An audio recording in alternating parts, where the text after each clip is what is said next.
There's always been a big break between the Underworld movies for you, so 6 years between Evolution and Awakening and now another 5 years.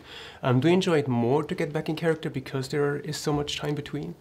Yeah, I mean, I think people feel I've done a lot of these movies, but actually over the course of quite a few years, it's just sort of one once in a while. And so, yeah, I think it's nice to have a gap. I think it also gives us a chance to see what the fans would really like to see. We're not attached to a comic book, and we're not attached to a series of books or a video game or anything. So we have a lot of freedom in terms of the story that we get to tell. And I think it gives us, a little bit of time for people to kind of be ready for another one, including me.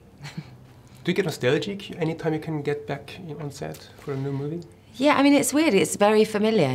There's quite a lot of my life has involved wearing those trousers, but it feels, there's a lot of the same people involved from the first movie, and there's a lot of new people. So it's always a little bit different every time, but there is a kind of, core of familiarity there. And does it feel weird to get back in dress, or do you get, right away, do you get used to it right away? It tends to be kind of, oh yeah, I remember this, I remember it takes, 20 minutes to go to the bathroom now, because it takes so long to get in and out of that costume. So what was always great about the Underworld franchise is that it always welcomed new directors and writers. Do you believe that this is, a necessary process to make, new elements and fresh, ideas happen? Yeah, I think so, and I think that's again another thing is that we're not allied to any storyline that's sort of laid down. We get to have new characters, we get to have new actors, we get a new director, and I think it's really nice every time. It can feel like much more like a new movie when you have certain key elements that are different perspective. Yeah. What about your own personal influence? I mean, you've been Celine for 4 times now. Okay, all movies had their writers, but are you able to bring in some influence in terms of character and story development? Yeah, very much. I mean, that's also one of the things that's quite fun, is that I do know this character probably better than almost anyone who works on it, because I've been doing the longest and playing her. So one of the nice things about the director on this movie is that she was very collaborative. So we did work a lot on the script together, and certainly on the trajectory of my character, and that was a really nice part of the experience for me. So I believe you said when you did Awakening that first, when the producers came to you, that you were a little bit skeptical, especially when they told you that Celine has a daughter. So was it this time different? No, I think it was my idea that she had a daughter. I mean, I haven't been skeptical. Really? Oh, it was your idea to... Yeah, I think so, okay, yeah. Cool. I mean, we've always discussed it all together, in between. So, no, I think the daughter was quite a draw. The daughter was kind of the point of doing that movie, really, so it wasn't just the same thing.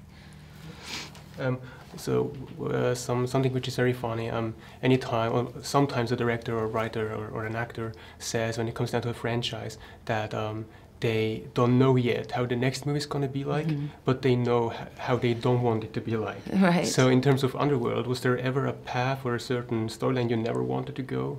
No, because I never thought we were ever doing another one. I mean, after the first movie, I didn't, I've said it now over and over again. People say, will there be another one? And I say, I don't think so, and then there is. So I'm usually not planning. I don't plan that much career-wise. I like things to kind of be organic and kind of roll in, and I'm really happy with this movie. I think it's a really nice version of it, and I'm really happy with where the character is, but I haven't necessarily planned on what's next, to be honest. Is there still... Okay. So speaking, you said that the good thing about Underworld is that it's not based on anything. Correct me if I'm wrong, but this is the only franchise actually you've made. You haven't done any other sequels. What do you think is the main appeal, to have a franchise, a part of standalone? And again, I didn't set out to have a franchise. I set out as an actress who felt like they had done a lot of Chekhov, a lot of Shakespeare, a lot of period movies, and wanted to see if I could do something else. That experiment has gone on a lot longer than I thought that it would. And there is something, as a woman, it's a huge privilege to be one of the few women who has a franchise that's in its 5th incarnation and that isn't based on a comic book and that has survived all that. There is something, I'm very proud of that. But it's not, it wasn't ever a plan, it's unfolded. It's not like I sat there and went, oh, I think I'm going to do 5 of these movies. It's not down to me anyway.